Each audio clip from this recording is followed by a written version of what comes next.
नमस्कार, मी Gautam Kamble. GK news मराठीमध्ये आपलं सर्वांचं स्वागत. तुम्ही पाहत आहात जीके न्यूज मराठी.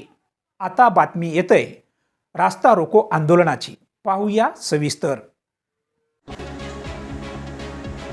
शेतकऱ्यांच्या विविध मागण्यासाठी शेतकरी नेते रविकांत तुपकर यांनी आज चक्काजाम आंदोलनाचा इशारा दिला होता. तुपकर यांच्या इशाऱ्यानंतर नांदेडमध्ये तुपकर यांचे कार्यकर्ते रस्त्यावर उतरले. नांदेड लातूर महामार्गावर या शेतकरी संघटनेच्या कार्यकर्त्यांनी रास्ता रोको आंदोलन केले. ओला दुष्काळ जाहीर करा, सरसगट कर्ज माफी द्या, पीक विम्याची रक्कम तात्काळ शेतकऱ्याच्या खात्यावर जमा करा यासह इतर मागण्यांसाठी हे आंदोलन करण्यात आलं. या आंदोलनात शेतकरी आणि रविकांत तुपकर यांचे कार्यकर्ते मोठ्या संख्येने सहभागी झाले होते.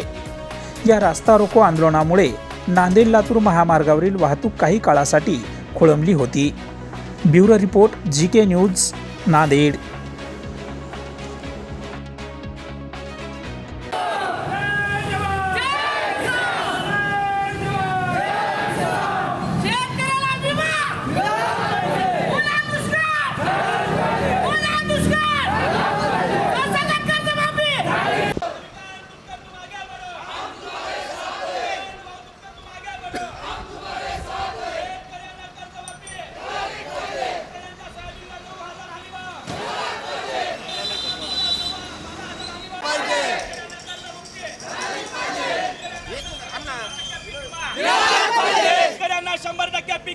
तुम्ही पाहत आहात महाराष्ट्राच्या कुशीतलं जीके न्यूज मराठी.